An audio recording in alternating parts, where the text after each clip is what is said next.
Osmania University was founded in 1918 by Nawab Usman Ali Khan, the 7th Nizam of Hyderabad.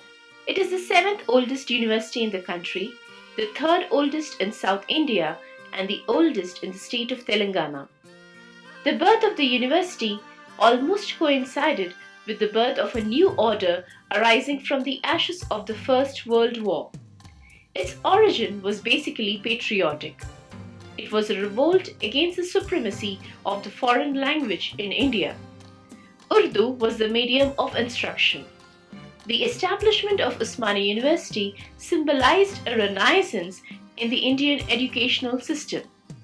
Today, it is the largest affiliated university of Asia with 12 faculties, 25 undergraduate programs, 75 postgraduate courses, and 550,000 students. Professor S. Ramachandram takes over as the 24th Vice Chancellor of this esteemed university. Just as the adage goes, cometh the hour, cometh the man. He arrives after a turbulent period of Telangana agitation when Brand Osmania took a severe beating and is riddled with a host of problems: finances, students' discontentment, administration, and NAC accreditation, even as the university is poised to celebrate its centenary next year.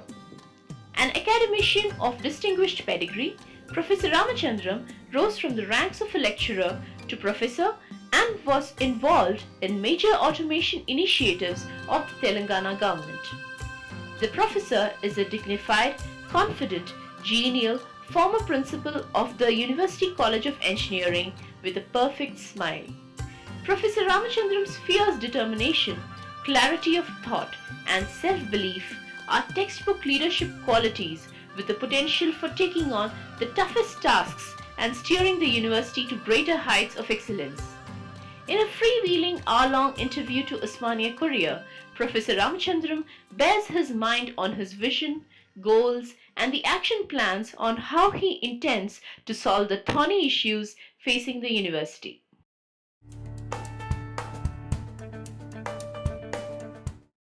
My first question as a general is, what is your vision for Osmania University?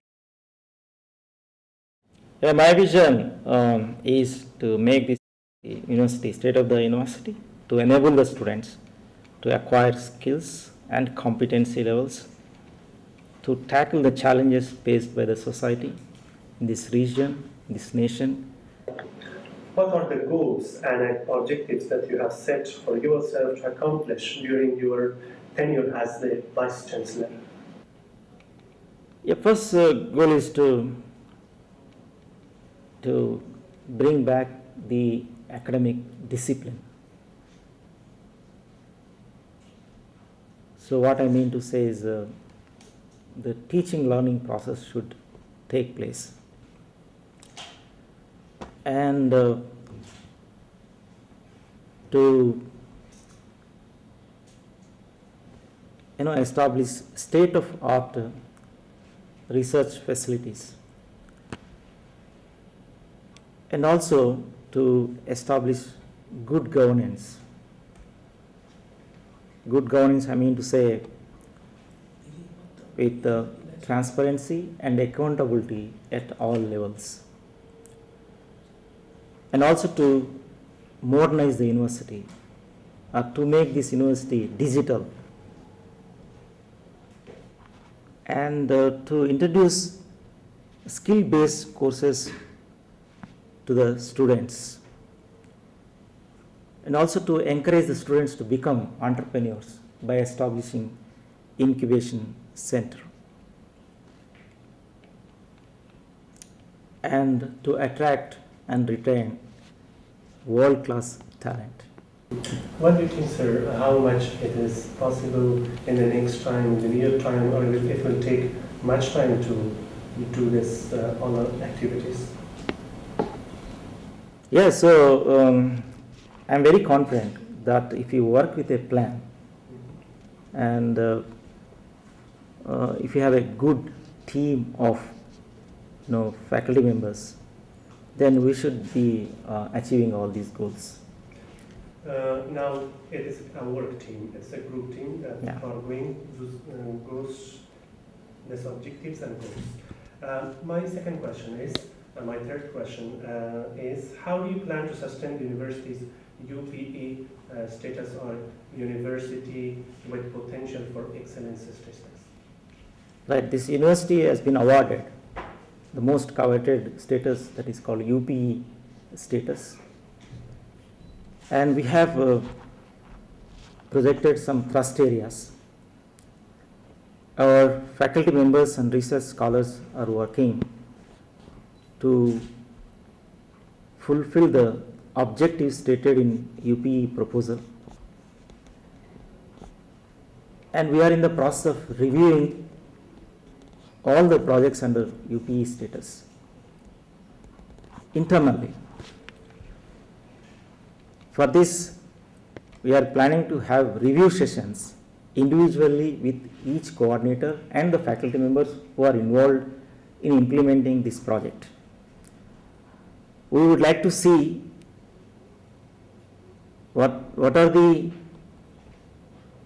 objectives of this project and what are the expected outcomes of this project.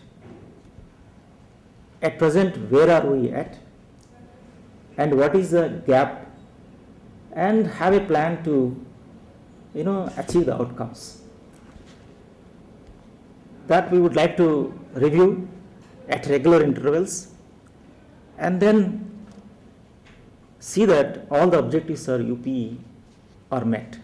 Thank you very much, sir, for reaching this kind of the purposes.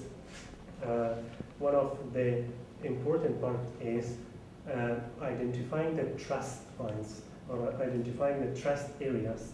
What are the trust areas you have identified for the university still now? See, as part of UPE status, already we have identified some thrust areas. Thrust areas include material science, earth sciences, multilingualism and translation, governance and development. At this point, I would like to tell you, apart from this UPE, we are in the process of making a strategic plan for the next 5 years for this university. Now I am discussing with faculty members. We are assessing our strengths and what are our weaknesses, what are our opportunities, what are our threats. Simply we call this a SWOT analysis. Strengths, weaknesses, opportunities, threats. And then we identify what are the thrust areas that we should be working on. It is based on the analysis that we make using SWOT. And then have a strategic plan in place so that we will work towards that plan. And this strategic plan, we would like to make it for next 5 years. So as part of this, I still have to deliberate with the faculty members. I have to understand strengths and weaknesses. Shortly, we are going to conduct a SWOT analysis in this direction. So in this case, there are maybe so much challenges too. What challenges do you think you are likely to face? For example, for this 5-year strategic plan or anything else in university, because managing this all is so difficult. Yeah, so the challenges are very few. One challenge I see is the finances. The block grant that we receive from the government has to be increased further. In fact, the Honorable Chief Minister of Telangana State has assured me that they will help in overcoming this financial problem. In addition, the other problem is the recruitment of faculty members. In fact, for last 3-4 years, there is no recruitment. As a result, the strength is dwindling, and it's a major problem which we see. For this also, I request the state government to help, and they are willing to help. Shortly, we are going to present a status report which encompasses all these issues and challenges that we are facing. And the government is very much willing to help the university to overcome all these problems. Is there any commission or collaborative groups working with the government for the issues? Collaboration between government and university? Exactly. And not only this university, in fact, shortly we are going to have a symposium where all the vice chancellors meet and discuss the problems of the universities of this state, and we'll be making a status report to the government, and government is willing to address all the issues that the universities face. With private universities like to be set up, like private university, do you think the university is prepared to face this competition? No, I don't see that way. The private universities are required because to cater to the huge population of students, we require the private universities to play important role, because it's not possible for the government to provide education to so huge population of students. At the same time, we also see competition from the private universities. In this direction, I'm already talking to the faculty members to gear up ourselves to face the competition from the private universities. As already I just now told you, so we have certain goals. All these goals are basically to increase our competency levels, so that we will be in the competition. So unless we improve ourselves, unless we gear up ourselves in terms of maybe teaching learning process, in terms of research, in terms of governance, in terms of modernization, it is not possible to stand in the competition. I am very clear in this, and I am talking to the faculty members, I am talking to all the stakeholders, so that we modernize this university to be in the competition. Thank you, sir. I will give the chance. So, sir, we have the CBCS system implemented this year as a part of the curriculum. So, how do you think it is going to enhance the quality of education for the students? Yeah, CBCS is a framework which makes our curriculum student-centric. I mean to say, students have choice to select the subjects of their interest. Not only they study core subjects, they also have a choice to select other subjects also.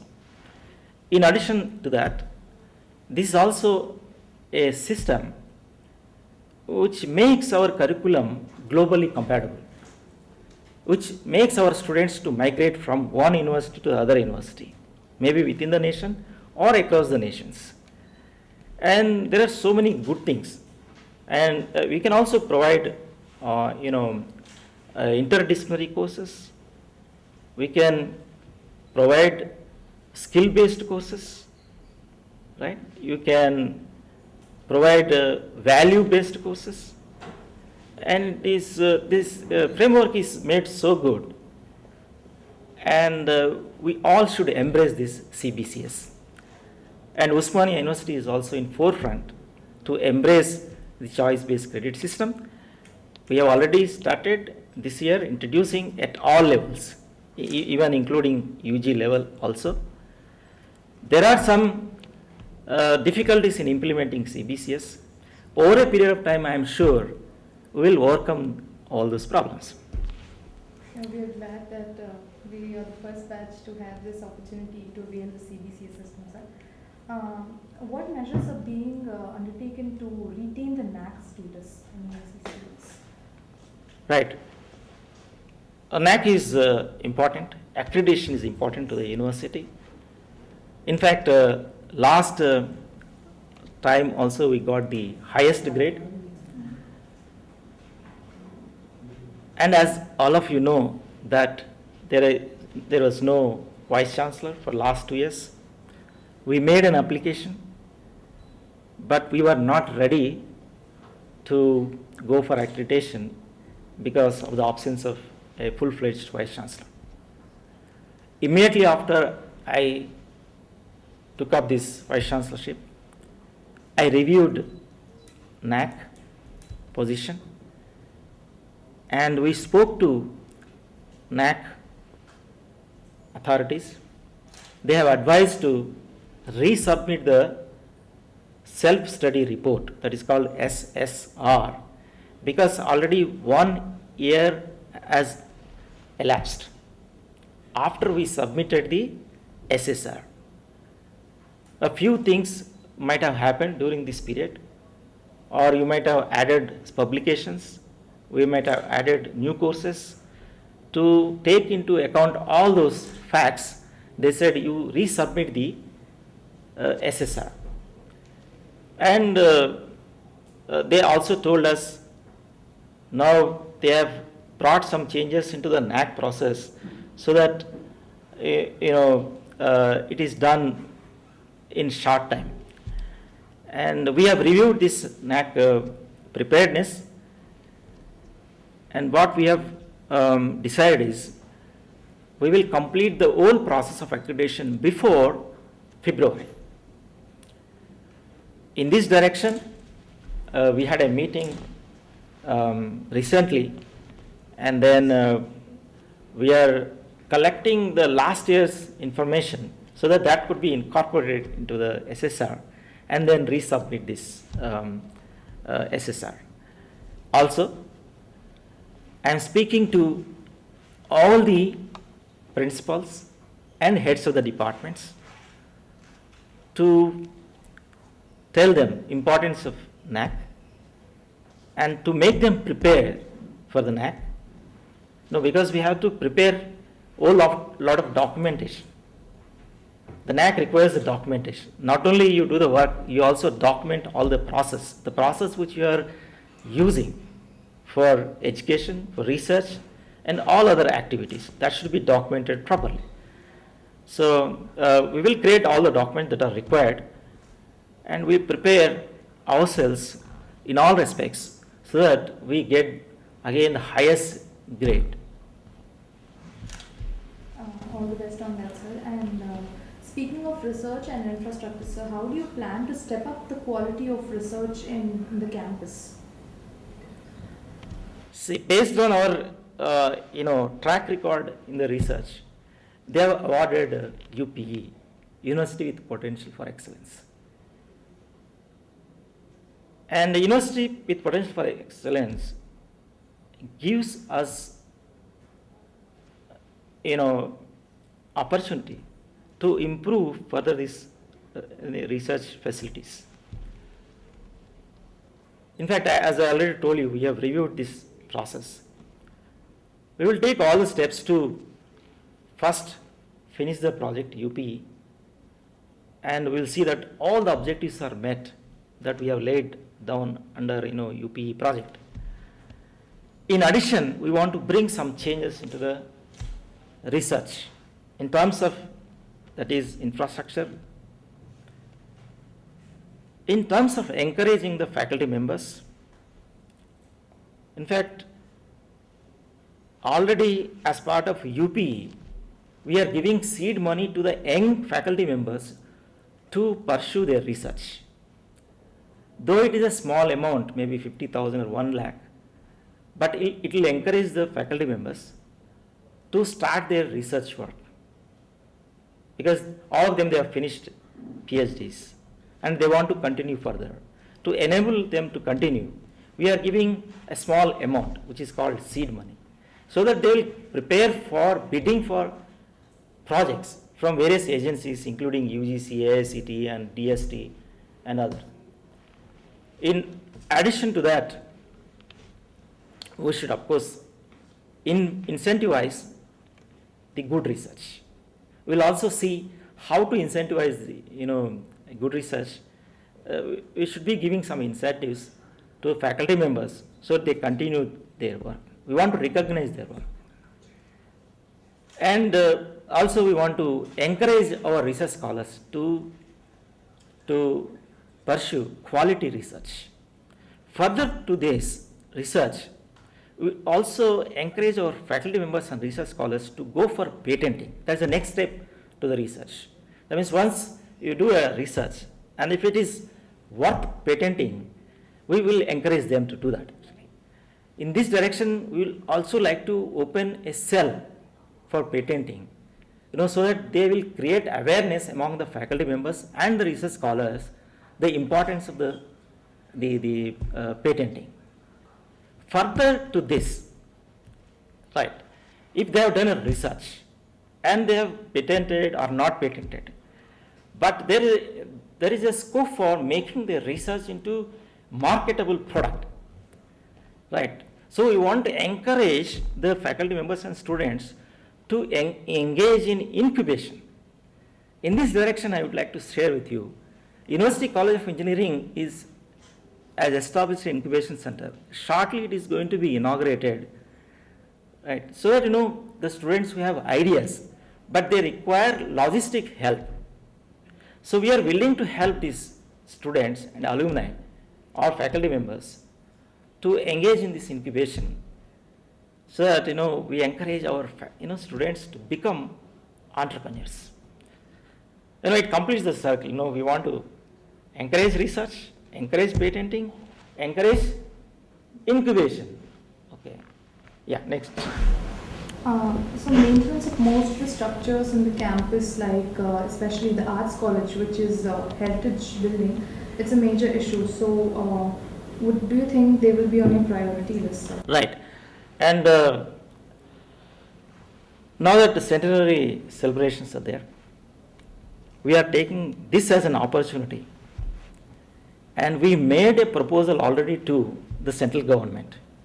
The other day we met MHRD Minister, Sri Javadekar, and we gave a proposal for 175 crores. It's basically, one of the component of this is to repair the heritage buildings, including Arts College. I am hopeful the government will consider our proposal and then sanction the amount. Sir, bringing to your notice, the hostels of boys and girls on the campus, they are in a very poor state. So, are you undertaking any measures to improve the quality? Quality of? The hostels, they are in a very poor state. To those students who have gone and visited the hostels for the new academic year, we see that they are in a very poor condition. Yeah, we are aware of that. Myself, I have visited some of the hostels. Of course, some hostels are aged. That means they are there for a long period because they require the maintenance. In fact, there are some hostels which probably will be condemned also. We also, as part of the proposal which we have made to the central government, we indicated that we will be going for constructing new hostels and repair the existing hostels which can be repaired. We also want to bring lots of changes into the way the hostels function. We want to modernize the kitchens also. We want to create all the amenities, including water and other facilities.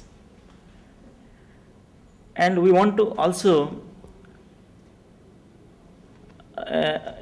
bring accountability in terms of spending the amount on mess and other activities. As part of the automation, we are also automating the hostels also. We want to also curb all the malpractices that take place in the hostels, which they have come to my notice.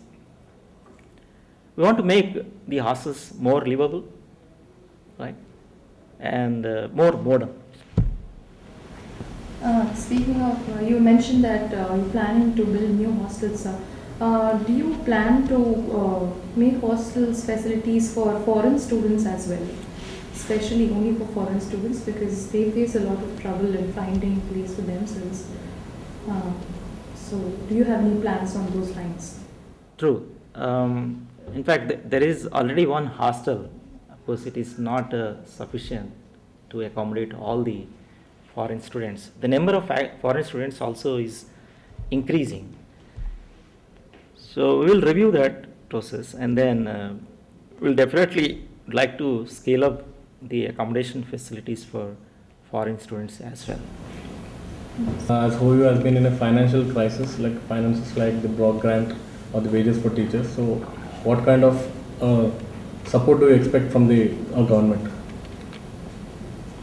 So as I already told you, the government is willing to help in this direction. Shortly we are going to give a status report which includes financial position of this university. There is a deficit of more than 100 crores, and we will bring this to the notice of the government. I am very confident that the government is going to help us. So like, are you going to initiate steps to address the issues of short staff across our university? Yeah, once again, as part of our, status report, this is another priority area. Once again, there are lots of vacant posts. And we also want to restructure some of the departments. And we will take a holistic view of the requirement of the faculty members and other staff. And we will, give a realistic status report to the government. So once again, government is willing to help in this direction. But for that we have to work, as I told you, we are also in the process of some restructuring. Yeah. So like my final question is, how does the administration intend to protect the OUL, Osmania University lands? Yeah, so you mean to say that you are talking about the encroachments that took place? Yes, sir. Yes. Yeah, I myself have visited the, some of the encroachments.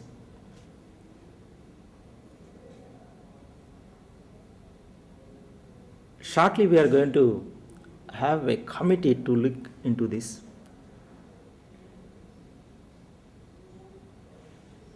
It is also a socio-legal issue.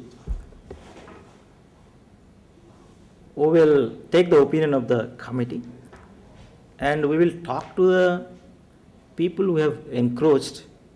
We will counsel them and then take appropriate action to evict them. In this direction, we also would like to take the opinion of the government. Thank you, sir. Concerning some student-related issues, attendance and discipline is one of the major issues. How would you like to deal with that? Yeah. Yeah, attendance and discipline, right. I tell you, the best students land in this university. If you take any entrance examination, all the top students land in this university. Because of various reasons that took place in the recent past. I don't hesitate to say that, there is a discipline issue among the students. But my own interaction with the students after I took over as Vice Chancellor is very much encouraging. They also realize that they should attend classes, right? And they should interact with the faculty members. They should engage in research activities. They should make use of all the facilities so that their objective is fulfilled. There are some disturbances. We will definitely address these disturbances by counseling them, by taking appropriate action if needed. There will be a continuous effort in this direction, because the very objective of this university or any university is provide education to the students. If there is a dent in this process, then it is a big problem. So I am sure our faculty members and the students will listen to me, and then we will be able to bring back the discipline. Thank you for that. As you were telling about the mess bill, we have a huge mess bill that is pending. So what measures would you like to take to sort out this problem? Yeah, mess bill is pending because students have not paid the pending bills. Fortunately, the state government has waived off these mess bills to a certain extent. That is 2004 to 14, if I am right. Right. But still there are, students who have not paid the mess bills. This has been a big burden to the university. So once again, we are talking to the students. In addition, when we actually looked at the problem, we also observed that the government sanctions mess charges to the students, deserving students. When we have seen that, that is only 1/3 of the actual bill that comes. We are going to give a recommendation to the state government to increase that mess charges that are sanctioned to the students. If that is done, this problem can be mitigated. Okay. As we know that you have already undertaken some measures to evict the non-boarders from the hostel, how far the campaign has been successful?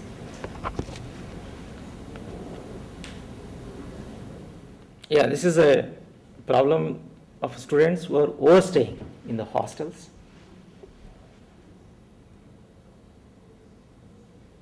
For whatever reason, actually, for the last few years, there is a lot of agitation in the university.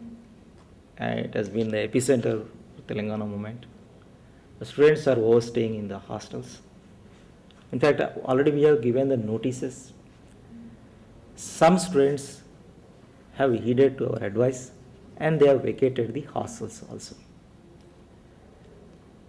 Of course, there are a few more students. We are talking to the students. It's very encouraging, I should say that. Students themselves, they are saying that they will vacate the hostels. Sometimes they are asking little more time. We are very considerate to their request. But I also feel that the students will heed to our advice and then vacate the hostels. Hope that this issue will be solved. Yes. And we have a lot of foreign students studying in OU. So most of them will find that they're lacking in English skills. So are there any bridge courses that you would like to implement for them? Right. In fact, there is a center called CELT, Center for English Language Training. Some of these students, overseas students, actually they undergo courses which are offered by CELT, maybe on part-time basis. That apart, the other day I was discussing with the Director General ICCR. They also promised us to help in conducting the bridge course, because in order to conduct the bridge course,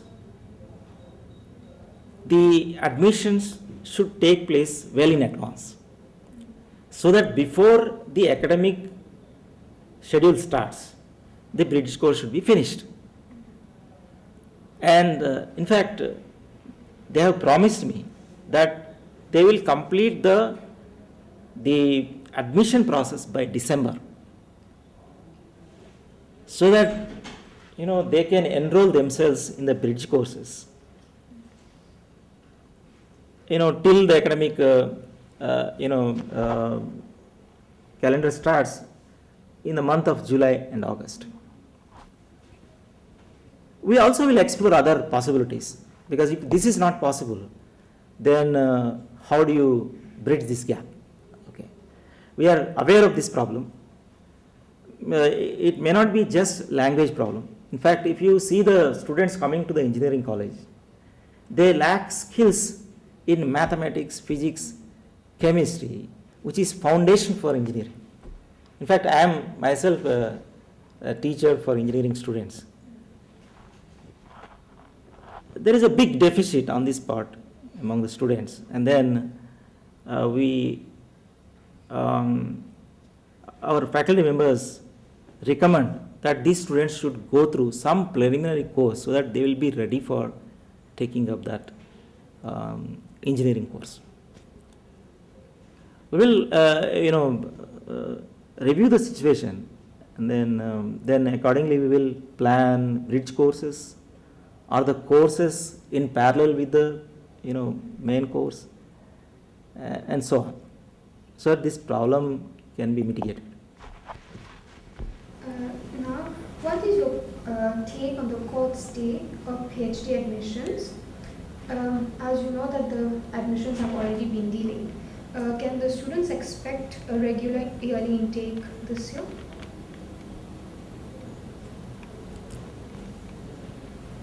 Yeah, normally the admission should happen every year, like any other admission. For reasons not known to me, right, these admissions are delayed and delayed. Sometimes admissions are done once in 2 years, once in 3 years, and so on. Because admissions are delayed, they get into litigations. Right. As of now, as you know, the issue is sub judice. Somebody has gone to the court and then it is pending, and we are not in a position to do the admissions. Personally, I would like these admissions to take place every year. And once it comes out of the court, we will take stock of the situation and we will go for admissions. And we will see that these admissions do take place every year in time. Do you intend to set up some skill enhancement activity to make the students employable? As already told you, that the CBCS has flexibility of introducing skill-based courses as part of the curriculum so that the students are employable. That provision is already there. And as all of you know, that we are in the beginning of the implementation of CBCS. We are willing to include the skill-based courses as part of the curriculum. Only the other part which is remaining is how to implement this. Where do you find the faculty members to offer the skill-based courses? So this we will address soon, and we will see that CBCS is implemented in its full spirit. So sir, we have this.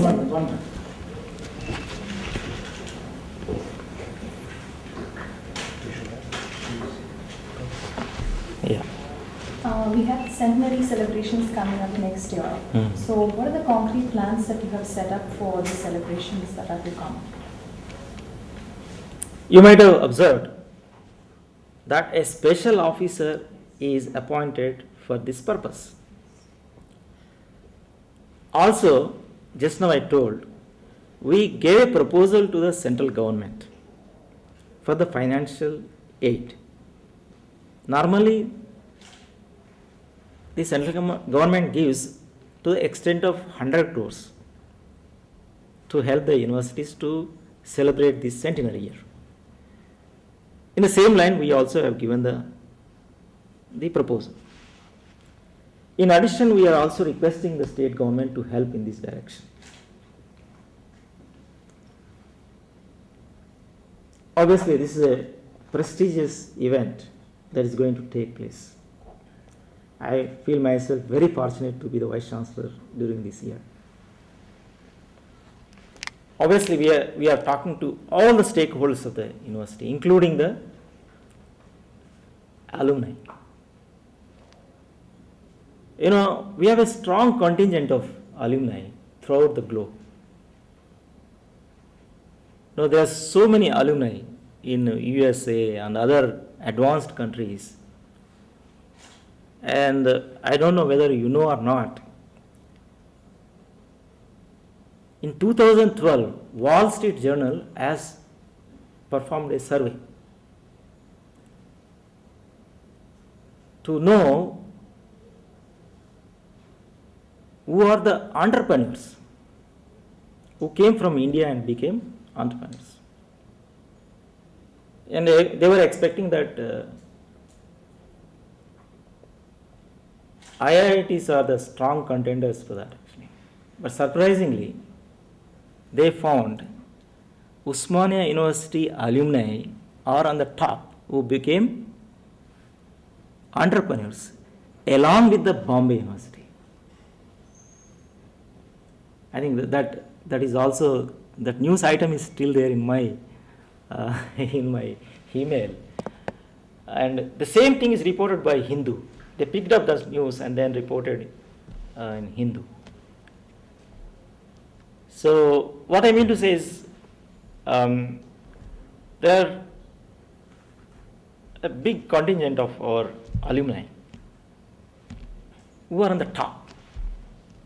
The only thing is we should bring them on board. Now we are in the process of, opening a portal for alumni, and we will revive our alumni association so that they become active. The alumni all over the world will enroll into alumni association, and they will participate in our efforts, and also probably they help us in some or the other way to take this university further. And I am requesting all the alumni to participate in the centenary celebrations. There are politicians who are on the top. There are entrepreneurs who are on the top. There are bureaucrats. There are businessmen. There are academicians. All over. Okay. So we want to bring them, all of them onto the board.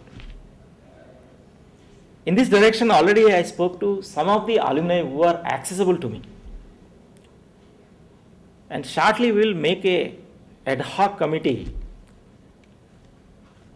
so that they work independently along with us to encourage their fellow alumni to come on board in the Alumni Association and to participate in the centenary celebrations.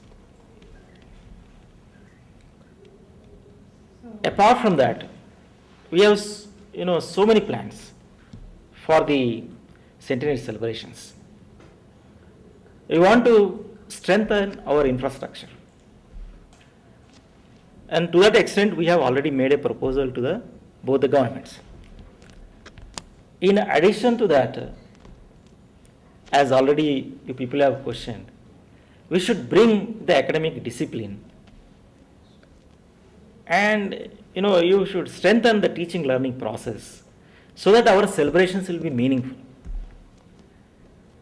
We have big plan for the centenary celebrations, okay, to strengthen all our activities so that our celebrations will be more meaningful. So we're extremely happy to embrace this year-long celebration for the centenary to come ahead. So, sir, you think that OU can be promoted to compete on a global platform, and if so, what are the steps that you would like to undertake in this? See, somebody has written, the world is flat. You know who is that? Thomas Friedman. He is a journalist actually and author also. Right. So he visited the Infosys campus, and then he felt the world is now flat. Right. So what I mean to say is, whatever you can do, let us say in Stanford University or MIT University, you can also do in Osmania University, because you can access all the resources from being here. It's not like earlier days. Okay. So world is flat means everything is available everywhere. Okay. The only thing is people who are working for that organization should be willing to work hard, and then compete globally. It doesn't matter whether you are studying journalism here or in some Harvard University or Stanford University. You should also be able to excel. I don't think there are any hurdles as far as that is concerned. And the only thing is I expect is our faculty members and students should realize this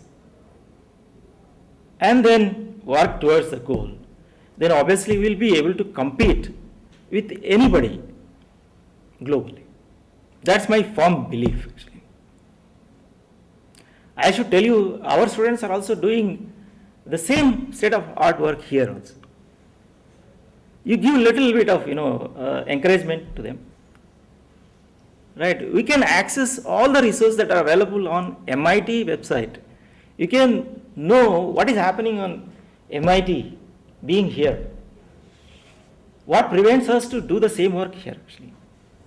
I don't see any hurdles as far as that is concerned.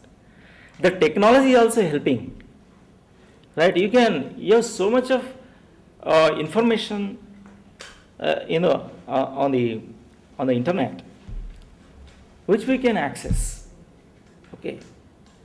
And you see the technology that is, whether it is mobile technology, whether it is cloud technology, all that makes the world flat, I should say actually. And it has democratized the usage of resource, I should say. That means you should not be belonging to just USA to do this, to access these resources. You can still belong to India and then access all these resources. Who make the difference? People make the difference. Yes, next one. Thank you, sir.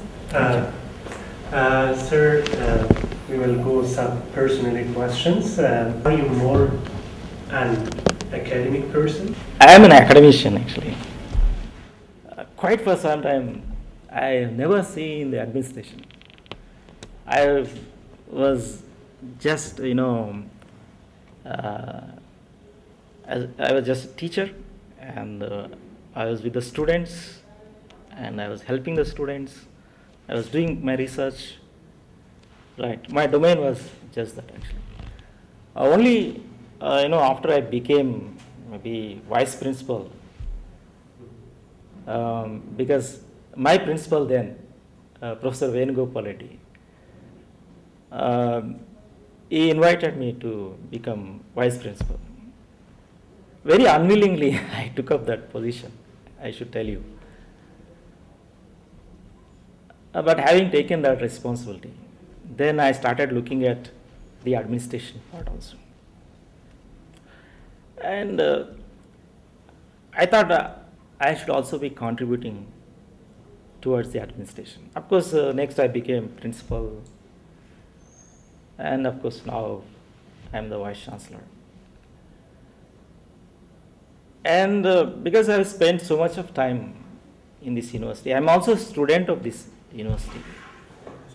I know how this university functions. And having come to this stage, I feel myself that I should be contributing towards the administration also. So I still do my academics. Sometimes I feel I'm missing the academics. No problem, because I have a more challenging job as an administrator. In this period, how do you feel yourself being more academic is important or being more administrator is important? I tell you, for all the teachers, first you should be academician. When you are part of the university as a teacher, first one should be academician. You should excel as an academician. That's the first duty, actually. And then, in the process, you may become an administrator. Okay. We know in our administration there are much stress, like more documents, much documents, signing, meeting the people. It will take a lot of time, and also it is a stress. Yes. How do you distress yourself? No, first thing is, whatever the job you take, I feel you should excel there. Otherwise, you will be, it's a disservice to the university. If you are having taken the job, and if you are not doing well, maybe because, as you said, of course, there are you have to go through the rules and regulations. You have to go through various papers. There should not be a problem, actually. And what is the next one question you asked? I missed it. The next question, being a vice chancellor is a kind of stress. How do you de-stress yourself? I believe if you like the job, you don't feel the stress. If you don't like the job, then you start feeling the stress. I never felt stress, actually. I only see problems. And, when the problem comes, you solve the problem. You find ways and means to solve the problem. Then you don't feel the stress. Right. So that's my, way of thinking. Actually, if you start, feeling that problem is a problem and then, don't solve it, then you feel the stress. Right. At the end of the day, when you solve the problem, you have a lot of satisfaction to compensate, all that you have undergone. Actually. Thank you. I will give the chance to my friend.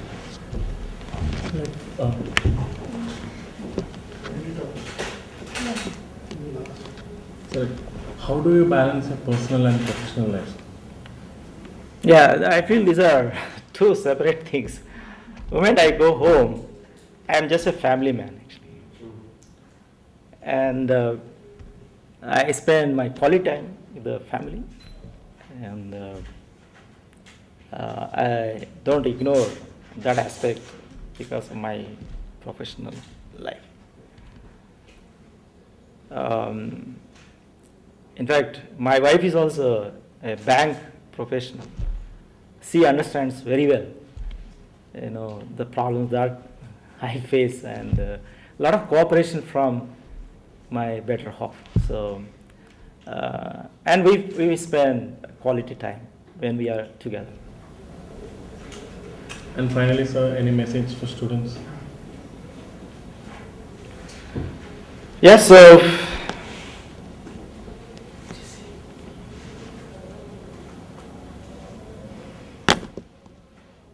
what I can give, my message to the students is, of course, they come to this university to pursue their goals. They might have come through fierce competition. Only then they could get the admission here. Having come here, they should spend their time fruitfully to meet their objectives.